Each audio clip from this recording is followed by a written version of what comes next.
Baik, ibu-ibu jemaah yang insya Allah dimuliakan Allah Subhanahu wa Ta'ala.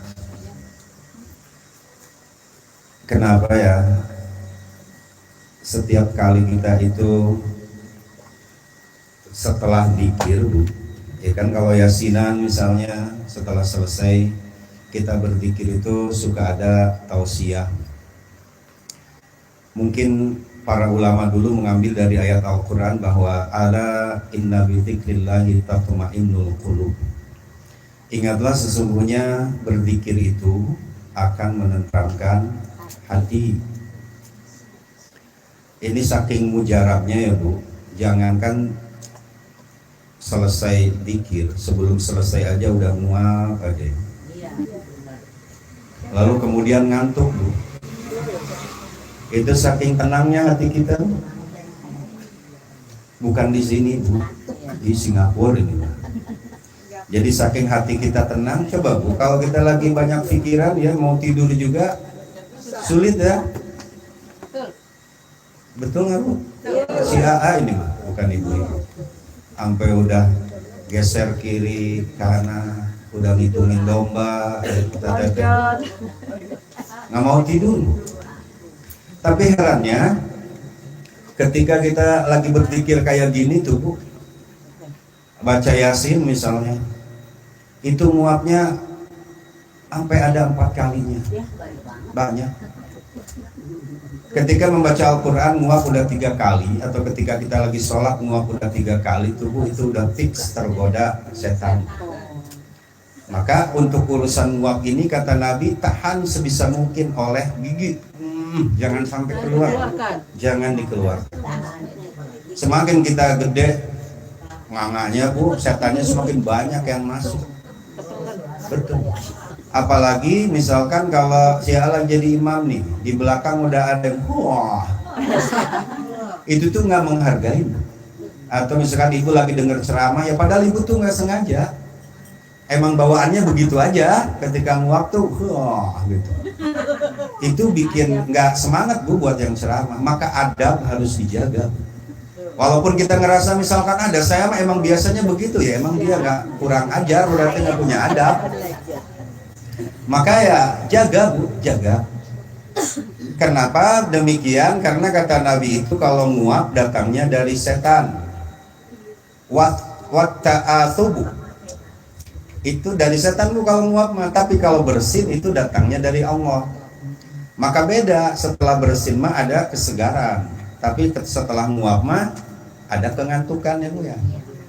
Gitu.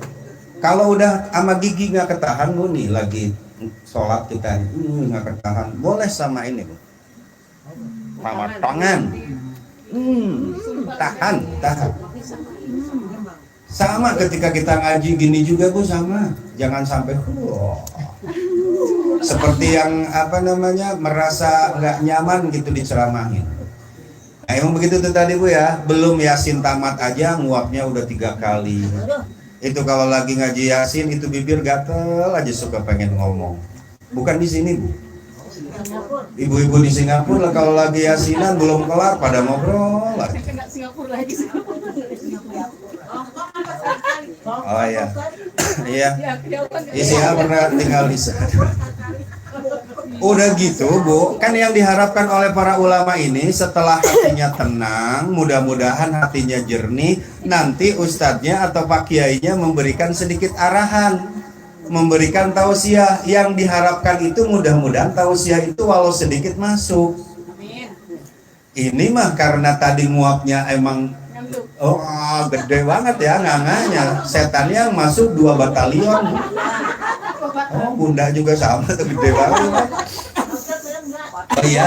Kemarin lagi Al-Kahfi disindir sama si ya. Sedikit pas Al-Kahfi itu iya. Ngerasa ya. Maka ketika dengar ceramah itu ya jadi nggak konsen, Bu, dan terkesan ingin segera udahan gitu ya. Padahal tujuan ulama sama tujuan Nabi benar nih. Setelah kita berzikir tadi ada bacaan Al-Qur'annya segala macam, diharapkan hati kita tuh lagi lunak dan kemudian terbuka mendengarkan sebuah petua atau ceramah. Nah baik ibu jamaah yang insya Allah dimuliakan Allah Subhanahu Wa Taala, tidak banyak yang ingin dibahas oleh si AA, dan si AA suka bingung kalau ngisi acara Walimatus Safar haji teh karena ke Mekah aja belum pernah. Terus mau bahas apa sih ya? Amin. Terus juga mau bahas tata cara haji Ibu Nina. Sudah di mana sih? Saya atau kudu bicara apa? Sedikit aja dari siapa? Ibadah Bu.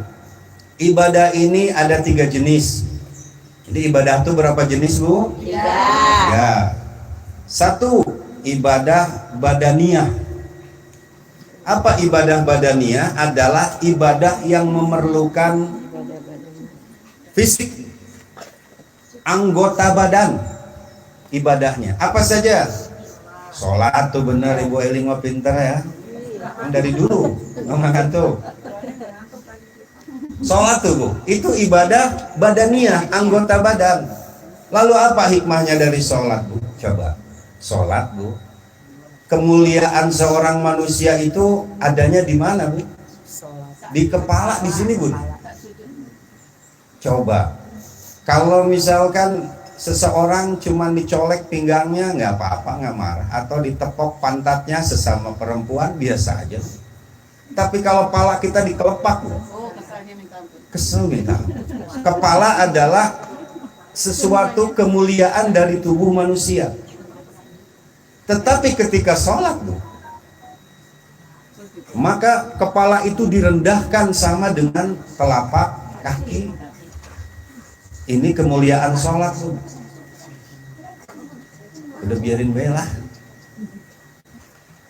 Ada seseorang yang enggan sholat Bu, rayu katanya, saya biar bisa sholat, saya puasa iya, naik haji iya, sodako zakat saya iya, tapi untuk melaksanakan sholat itu sulit.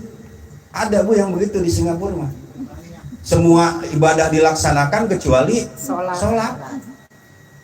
Lalu dia meminta kepada seorang ustadz untuk memberikan ceramah, rayu saya agar saya bisa sholat.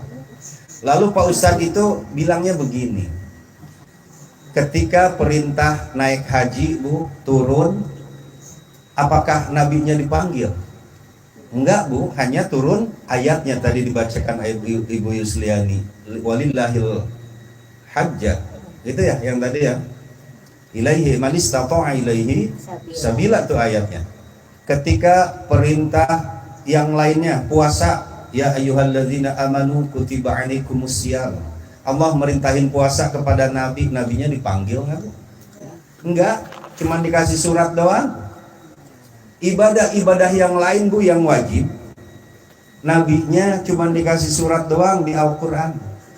Tapi khusus untuk sholat Bu, bukan hanya tertulis di dalam Al-Qurannya, tetapi nabinya dipanggil melalui peristiwa apa? Isra Mi'raj. Itu saking apa namanya? Istimewanya sholat. Lalu misalkan ini Islam, rukun Islam itu ada berapa Bu? 5. Taruhlah kalau kita ambil dari bawah Bu ya, ini yang kelima adalah naik haji ya. Lalu yang ke ini zakat ya, terus puasa, terus syahadat. Ini Bu nih, kalau kita misalkan nggak naik haji nih Bu, Islam masih kepegang nggak? Ini Islam masih ya Bu ya. Lalu kemudian kita nggak zakat nih Bu, masih kepegang ya, karena kan nggak semuanya wajib naik haji, nggak juga semuanya wajib zakat, karena memang hanyalah orang yang kenapa? Ada mandi dalam. Ya. Lalu yang ketiga tadi apa? Puasa ya. Nggak semua orang wajib puasa. Toh yang haid enggak, yang sakit enggak, yang lagi safar enggak. Yang gila? Ya, gilanya jangan melirik ke siapa aku. Lalu kemudian Bu, kalau misalkan sholat kita lepaskan, ini yang pertama kan syahadat. Di dalam sholat itu ada syahadat, lepas Bu, jatuh Islam kita. Itu istimewanya sholat gitu. gitu. Nah itu sholat tadi ibadah apa? Badaniyah yang perlu fisik, sujud gitu Bu ya. Maka Ibu kan suka aneh manusia mah. Sekarang kita nih masih kuat buat lari, bahkan pakai sepeda 20 km aja masih kuat. Tapi kenapa kita suka males gitu Bu? Bil khusus bapak-bapak ke musola ya, malas bener. Padahal ke musola nggak sampai 5 kilo Bu. Dari sini ke sana apa dari sini ke Al Barokah paling juga berapa sih? 500 meter, tapi naik sepeda mah 2 kilo kuat. Ntar aja kalau udah giliran kakinya kurang sehat Bu, pengen sholat ke musola. Ibu coba kalau lagi sakit mah sujud udah nggak sempurna, ruku udah nggak sempurna. Ya ini lebih baik, ini baik Bu, baik. Sebelum meninggal ada taubatnya. Cuma peringatannya nih, kita nih mumpung masih muda, kita mumpung masih kuat buat ruku yang lama, sujud yang lama, ayolah banyakin ibadah anggota badan sebagai wujud syukur. Lalu apalagi ibadah yang badannya, puasa tuh Bu. Ini ibadah badannya nih, anggota badan. Lalu ibadah apa puasa? Anggota badan bagian mana? Perut Bu. Kenapa perut? Karena ketika bersujud perut mah nggak nempel ke bumi ya. Bisa paham kan? Tadi kan kepala nih, walaupun lagi gini mah kepala ada di atas, anggota kemuliaan untuk manusia. Lagi sholat mah sujud sama dengan telapak kaki. Tapi perut mah kan di atas ini tetap Bu. Maka ibadahnya perut mah adalah berpuasa. Banyak Bu ya. Nah, kalau dibahas mah urusan yang badan. Lalu yang jenis kedua ibadah itu ada yang maliyah. Jenis ibadah yang maliyah. Apa artinya maliyah? Harta. Maliyah itu yang harta Bu. Jadi ibadahnya nggak pakai anggota badan, pakai harta, pakai uang. Apa? Banyak. Sodako, zakat, infak gitu ya, wakaf dan sebagainya. Itu tuh. Nah singkat aja, nggak usah dibahas satu persatunya. Lalu yang paling tertinggi Bu dari ibadah itu jenis yang ketiga, namanya ibadah muraqabah. Muraqabah yang menggabungkan antara ibadah badaniyah, ibadah anggota badan dengan ibadah maliyah atau ibadah harta.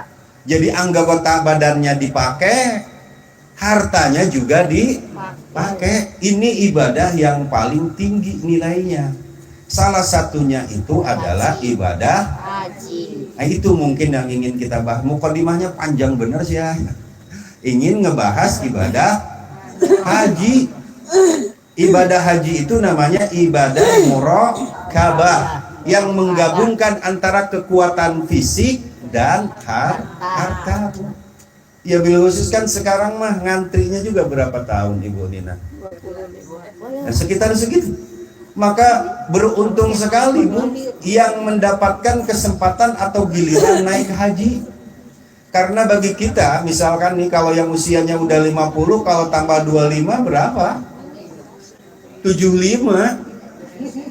Ya maka beruntung ini Ibu Nina akan mendapatkan sebuah kesempatan untuk melaksanakan ibadah yang berupa fisik dan berupa harta. Ini ibadah yang paling tinggi nilainya di hadapan Allah. Ngaji ibadah apa Bu ngaji Bu? Ibadah fisik ya. Maka ntar mah atuh Bu biar jadi ibadah tertinggi sambil ngaji Ibu bawa duit dari rumah, ada kenceleng masukin. Jadi Ibu berangkatnya fisiknya dapat, hartanya dapat. Kenceleng di rumah si AA dari bekas biskuit kaleng, jadi kalau masukin lumayan, jangan yang logam. Tahuan. Kesian.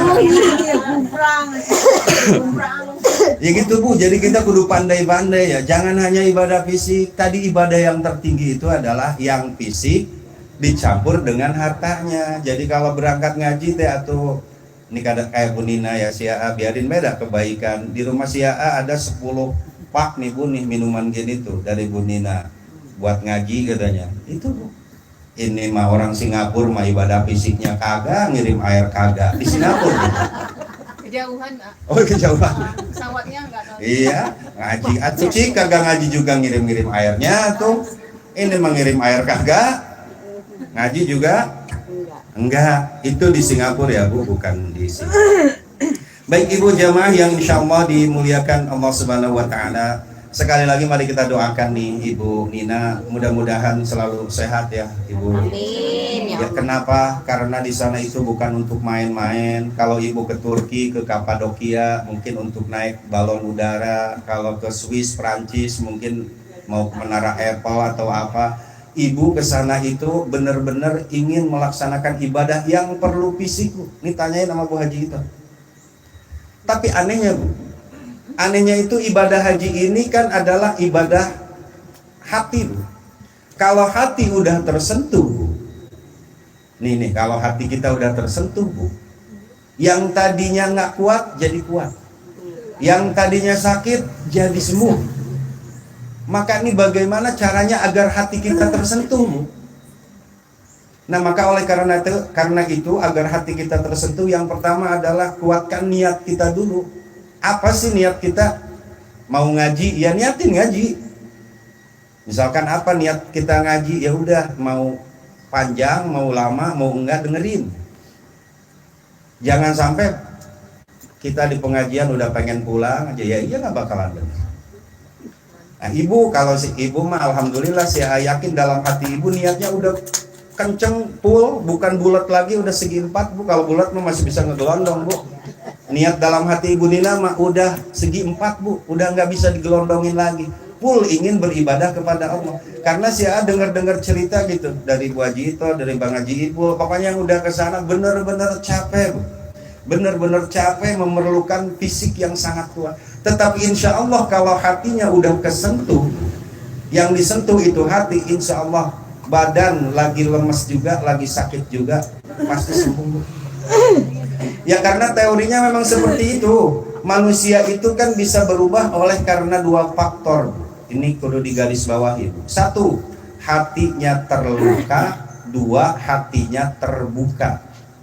1, hatinya terluka. Kedua, hatinya terbuka. Mana yang hatinya terluka? Ibu-ibu di Singapura kalau lagi ngambek sama suaminya itu aqua yang berat aja kuat. Berarti pernah Teh Haji itu. Kalau lagi ngambek mah kuat. Setrikaan segunung selesai. Kalau lagi hatinya ngerasa nggak sih ibu-ibu? Bukan orang Singapura sih ibu mah ya. Bener tuh, kalau kita hatinya lagi terluka, apapun juga yang tadinya kita tidak mampu lakukan, kalau hati kita udah terluka, cuman jelek ujungnya kalau yang begitu, gitu ya. Ayo aja celana bapaknya saking marah sama suami kita, celananya Levi's gitu, ayo digosok pakai, bukannya benar malah robek. Yang kedua yang kita harapkan ketika hati kita terbuka. Nah kalau udah hati terbuka Bu, mau ngaji lama kayak gini udah dibukain aja udah. Dengerin aja udah, kalau hati kita udah terbuka Bu. Maka kalau kita bisa berubah oleh karena hati terluka, jangan Bu. Soalnya nggak ada nantinya keikhlasan. Harusnya hatinya kita bisa berubah itu oleh karena faktor hati kita terbuka. Mudah-mudahan ya ibu-ibu ya, hati kita selalu terbuka ya Bu ya. Jangan apa-apa ngerjain teh karena nungguin lagi terluka Bu. Ibu-ibu Singapura begitu, kalau hatinya, lihat aja ibu-ibu di Singapura, kalau lagi ngambek mah pokoknya kuat. Lalu Bu, selanjutnya kota Makkah. Tadi kan disebutkan ya, inna awwala baiti wudi'a bi Bakkah. Ya, ini udah sering kita dengar ya. Kota Makkah itu tadinya itu bukan Makkah Bu, tapi Bakkah, pakai B Bu.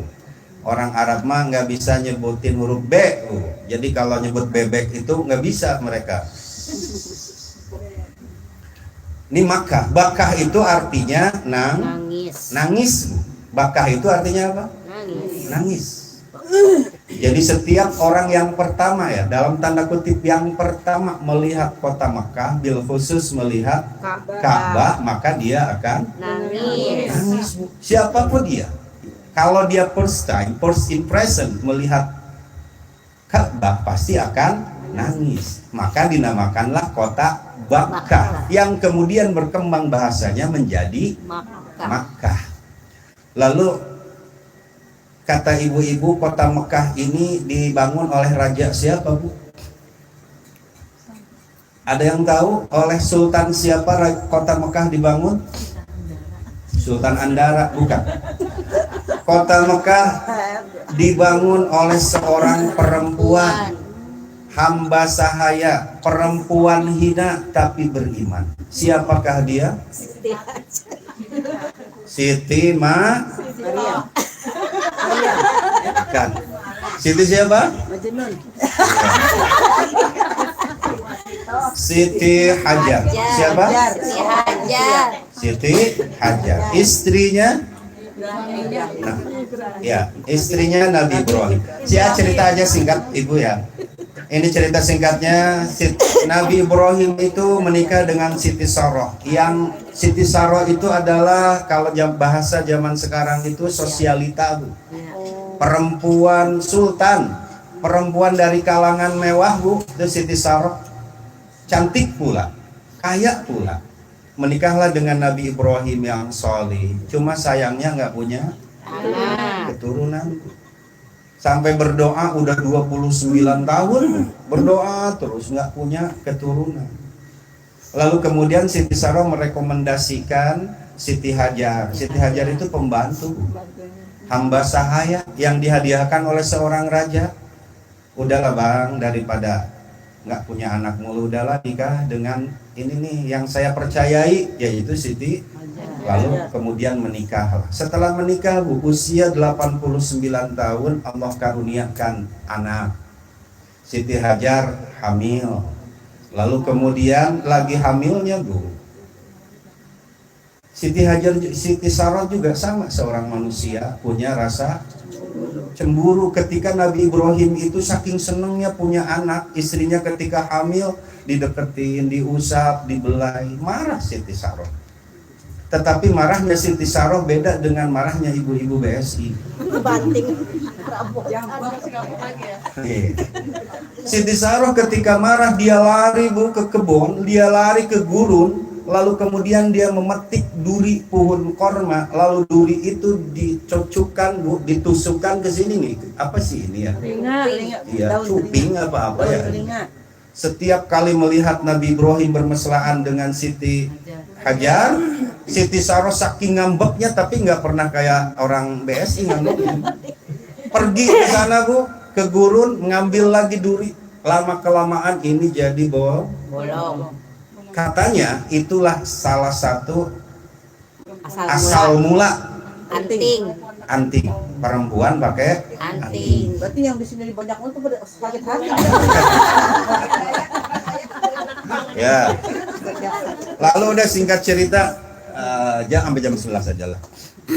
Singkat cerita, Bu, lahirlah dari rahimnya Siti Hajar seorang anak namanya Ismail. Semakin cemburu, Bu, siapa? Siti Saroh. Lalu kemudian Allah mewahyukan, Bu, kepada Nabi Ibrahim, karena kalau digabungin mah antara Siti Saroh dengan Siti Hajar berantem mulu. Itu istri Nabi, ya bagaimana dengan kita yang wanita biasa kayak gini? Yang bohong tuh ya, yang 7 biji bohong. Bohong. Lalu kemudian, Bu, kita lihat di surah Ibrahim ayat 37 ya, nanti kalau Ibu di rumah iseng-iseng dibuka surah Ibrahim ayat 37 gitu ya. Itu Allah mewahyukan. Lalu apa wahyunya Allah? Perintah Allah kepada Nabi Ibrahim, wahai Nabi Ibrahim, pisahkan Siti Hajar dengan Ismail yang masih kecil, Bu. Ditaruh biwadin bighairi zar'in, di sebuah lembah yang di sana nggak ada air, nggak ada makanan, juga nggak ada tanaman. Harus diasingkan di sana. Coba Ibu, kalau seandainya sama suami ibu diajak sama suami mah jalan-jalan yuk kemana, ke Gunung Bunder sana. Ayo. Lalu ya mending kalau jalan-jalan gitu doang, udah di tengah hutannya berhenti. Mohon maaf, harus di sini mama ditinggal. Coba apa yang akan kita lakukan, Bu? Emang lu nggak punya otak apa? Kita nggak gitu. Sama, Bu. Siti Hajar pun juga sama demikian. Beliau bertanya kepada Nabi Ibrahim, wahai Nabi Ibrahim, apakah engkau benar meninggalkan aku di sebuah lembah yang nggak ada tanaman, yang nggak ada air, apalagi ada makanan, nggak ada apa-apa? Apakah engkau tega? Nabi Ibrahim 3 kali ditanya begitu nggak jawab, Bu. Nabi bingung jawabnya. Lalu kemudian ini, Bu, insting seorang perempuan yang soleh, Siti Hajar lalu bertanya kepada Nabi Ibrahim, wahai suamiku, apakah engkau meninggalkan aku di tempat ini itu adalah perintah Allah? Lalu kata Nabi Ibrahim, iya, ini perintah Allah. Kalau udah dengar kata Allah, Bu, lemes hatinya. Beda ya sama ibu-ibu BSI. Karena Allah. Karena Allah. Lalu kemudian itu ya udah, kalau memang Allah yang memerintahkan, Siti Hajar kembali lagi, Bu, ke tempat tadi ditinggalkan, hanya dibekelin sebotol air, sebungkus kurma. Lalu kemudian Nabi Ibrahim berdoa ya tadi, Bu, di surah Ibrahim ayat 37, Rabbana liyuqimus shalah faj'al af'idatan minan nas tahwi ilaihim warzuqhum minats thamarati la'allahum yashkurun. Itu doa Nabi Ibrahim. Ya Allah, jadikan tempat ini tuh banyak rezekinya. Jadikan keluarga kami keluarga yang hati orang tuh condong, senang. Gitulah pokoknya doa Nabi Ibrahim pada intinya. Lalu kemudian setelah persediaan makanannya habis, Bu, kurma sebungkus, botol air sebotol habis, kemudian paniklah Siti Hajar. Lalu dia berlari ke puncak gunung yang kemudian itu dinamakan Bukit Sofa. Dia melihat dari atas, ya Allah, hanyalah terlihat hamparan pasir, nggak ada pohon sedikit-sedikit acan, apalagi air. Tapi Siti Hajar nggak putus asa, dia lari lagi ke bukit yang lain, yang kemudian itu dinamakan Bukit Marwah. Melihat lagi dari atas, kok nggak ada apa-apa. 7 kali bolak-balik Siti Hajar antara Bukit Safa dan Marwah tidak menemukan apa-apa. Lalu kemudian itu menjadi ritual yang bernama Sya'i. Lalu setelah ada usaha seperti itu, Allah nggak membiarkan. Ketika Nabi Ismail kehausan, menghentak-hentakkan kakinya ke tanah, lalu keluarlah air yang dinamakan Zam-Zam. Awalnya mah jam'i kumpul. Jadi ketika air keluar dari pasir, Bu, ya, di gurun pasir kan keluar, Siti Hajar itu membuat kubangan kecil, Bu. Lalu beliau berkata jam'i ngumpul gitu. Kubangan kecil, tahu ya, Bu, ya? Iya, tahu. Setelah itu keluar makin banyak. Lalu kemudian bisalah minum. Zaman dulu tuh, Bu, dengan minum aja bisa itu. Kenapa sih zaman sekarang? Coba. Makanya masa minum doang kan begitu. Lalu kemudian, Bu, kalau di area gurun pasir itu, ketika di bawahnya di tanah itu ada mata air, maka burung-burung itu penglihatannya tajam, Bu. Burung apa ya di sana, bukan kuntul ya, kuntul madi. Pokoknya burung ya dah. Ya itu burung dara, Bu. Jadi kalau dari atas kelihatan ada air, maka itu burung berkerumun. Lalu kemudian burung itu hinggap. Dan itu menjadi tanda untuk kabilah-kabilah dagang, Bu. Untuk orang-orang yang liwat di gurun pasir kan banyak, Bu. Kelompok-kelompok dagang melihat itu banyak burung di sana. Itu pasti di bawahnya ada mata air. Maka kemudian kabilah-kabilah dagang itu mampirlah, Bu. Mampir lagi yang lain, mampir. Ini siapa yang punya? Itu Siti Hajar dengan Nabi Ismail. Ya lama-lama mah kalau siapa bercanda kan ada yang dagang bakwan, ada yang dagang kopi, ada yang nasi uduk.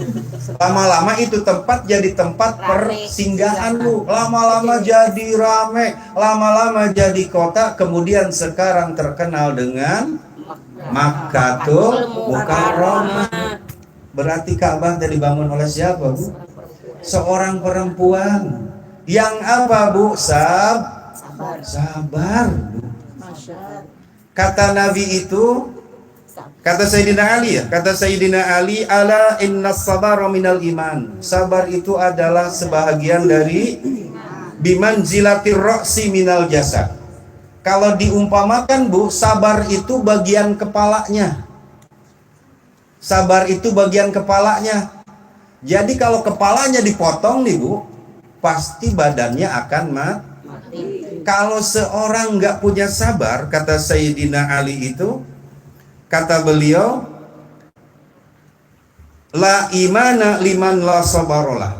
Nggak akan bisa dia punya iman kalau nggak punya sabar. Jadi sabar itu menempati, kalau di bagian kepala itu, kalau di bagian badan itu adalah kepala. Maka kudu sabar. Sabar itu apa? Sabar saya sering bahas. Sabar itu apa artinya? Kafun nafsi. Sabar itu apa? Menahan diri. Menahan diri.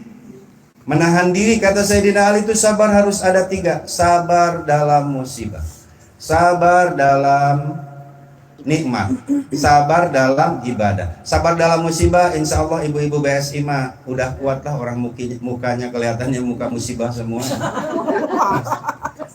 Insya Allah teruji kalau sabar musibah mah. Yang kedua, yang masih belum teruji, sabar nikmat Bu. Apa sabar nikmat? Tahan diri ketika kita punya uang banyak, pergi ke Tanah Abang, jangan dihabisin semua Bu.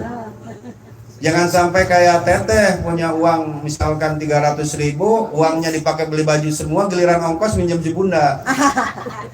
Tahan, kita punya uang misalkan 300.000, ya 100 buat apa?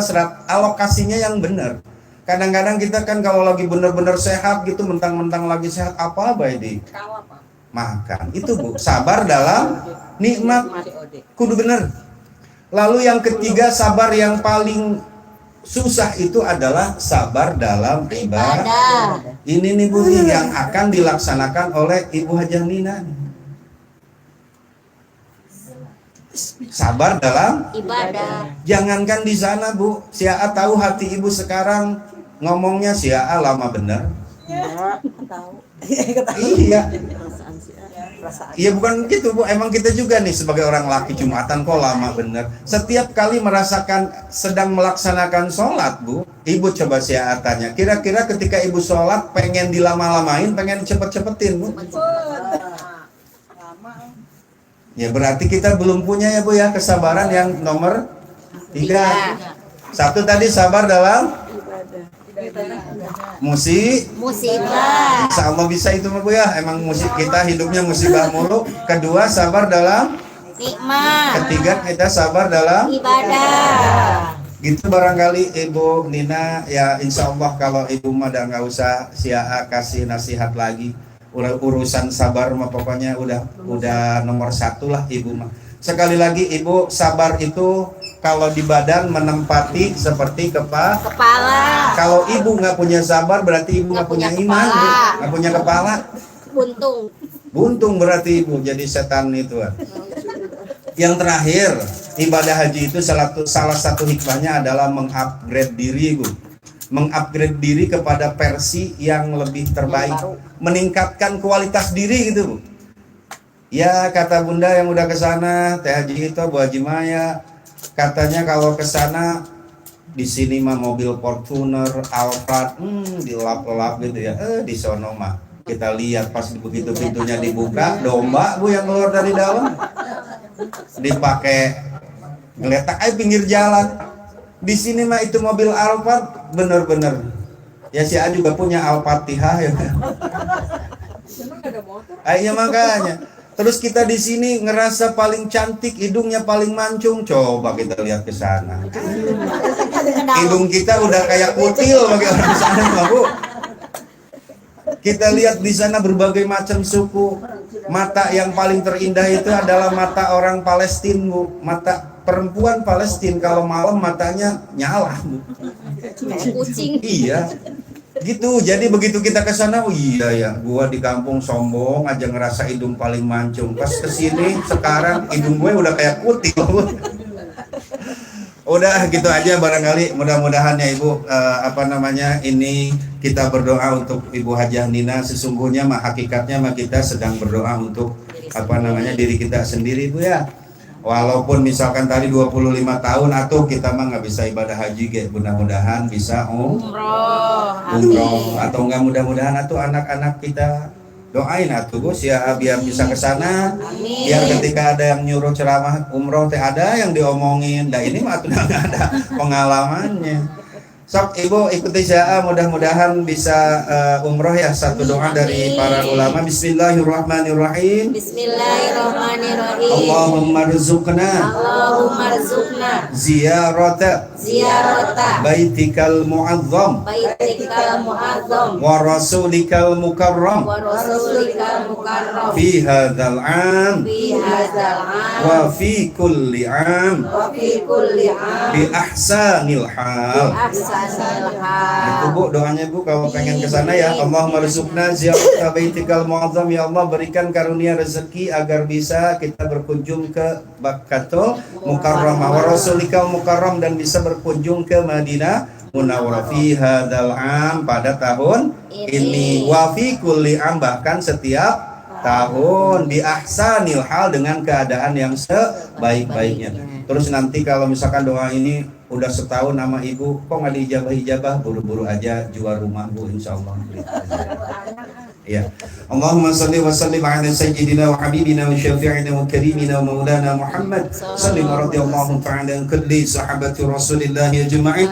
A'udzu billahi minasy syaithanir rajim. Bismillahirrahmanirrahim. Allahumma ij'alil qur'ana lahum fil quburi munisa wa fil qiyamati syafi'an wa minan nari sitran wa hijaba wa 'ala as-sirati nuran wa ila al-jannati rafiqa wa ila liqa'illahi ta'ala wasila wa khshurna wa iyyahum ij'alil موعدا بيننا وبينهم الجنة يا ربنا جنتك جنة نعيم ودارك دار السلام مع الذين أنعمت عليهم من النبيين والصديقين والشهداء والصالحين وحسن أولئك رفيقا ذلك الفضل من الله وكفى بالله عليما اللهم إنا نسألك في سفرنا إبننا هذا البر والتقوى ومن العمل ما ترضى. Ya Allah, kami memohon kepada Engkau dalam perjalanan Ibu Nina, semoga dijadikan perjalanan yang penuh dengan kebaikan dan ketakwaan serta menjadi amalan yang Engkau ridhai. Allahumma hawwin 'alaiha safar hadza wa atwi 'anna bu'da. Ya Allah, mudahkanlah perjalanan Ibu Nina dan dekatkanlah jauhnya. Allahumma antas sahibu fis safar wal khalifatu fil ahl. Ya Allah, Engkau adalah teman di dalam perjalanan Ibu Nina dan pengganti di tengah keluarganya. Allahumma inna na'udzubika min wa'sa'is safar wa kabbatil manzar wa su'il munqalabi fil mali wal ahl. Ya Allah, kami memohon kepada Engkau dari kesulitan dalam perjalanan Ibu Nina. Kami memohon kepada Engkau dari tempat kembali yang menyedihkan dan dari pemandangan yang buruk pada harta dan juga keluarga Ibu Nina. Allahumma hajjaha hajjam mabrura wa sa'yan mashkura wa dhanban maghfura wa amalan salihan maqbula wa tijaratan lan tabur. Ya alima ma fis sudur akhrijna minadh dhulumati ilan nur. Allahumma rizqna ziyarata baitikal mu'azzam wa rasulikal mukarram. Ya Allah, anugerahkanlah kepada kami karunia, kesempatan, kekuatan dan kemampuan agar dapat berziarah ke rumahmu yang mulia Makkatul Mukarramah dan kepada maqam Rasulmu yang mulia yaitu Madinatul Munawwarah fi hadzal am wa fi kulli am bi ahsanil hal. Pada tahun ini bahkan pada setiap tahun ya Allah dengan keadaan yang sebaik-baiknya. Ajil ya Allah, ajil ya Allah, ya dzal jalali wal ikram, ya dzal qawli wal in'am. Ajil ya Allah, innaka antas sami'ud du'a wa innaka ala kulli syai'in qadir. Allahumma ij'al hadza jam'ana jam'an marhuman. Ya Allah, jadikanlah pertemuan kami pada siang hari ini pertemuan yang Kau berikan rahmat dan juga keberkahan. Wa tafarruqana min ba'dihi tafarruqan ma'suma. Ya Ya Allah, jadikanlah perpisahan kami nanti perpisahan yang lepas bersih dari salah dan pula dosa. Allahumma la tada'a lana dzanban illa ghafarta. Ya Allah, jangan kau biarkan, jangan kau timpakan dosa kepada kami kecuali engkau mau mengampuninya. Wala hamman illa farajta. Ya Allah, kami jangan diberikan bingung dan susah kecuali engkau berikan jalan keluarnya. Wala hajatan hiya laka ridhan illa qadaitaha. Ya Allah, kami jangan diberikan kebutuhan kecuali engkau memenuhi dan meridhai kebutuhan kami tersebut. Ya arhamar rahimin. Rabbana atina fid dunya hasanah wa fil akhirati hasanah wa qina adzaban nar. Wa sallallahu ala sayyidina Muhammad wa ala ali sayyidina Muhammad. Wa salamun ala al-mursalin walhamdulillahi rabbil alamin. Nas'aluka al-ijabah. Al-Fatihah. A'udzu أعوذ بالله billahi من الشيطان الرجيم بسم الله الرحمن الرحيم الحمد لله رب العالمين الرحمن الرحيم مالك يوم الدين إياك نعبد وإياك نستعين اهدنا الصراط المستقيم صراط الذين أنعمت عليهم غير المغضوب عليهم ولا الضالين رب اغفر لنا آمين والعفو منكم هدانا الله وإياكم أجمعين والسلام عليكم ورحمة الله وبركاته. Waalaikumsalam warahmatullahi wabarakatuh.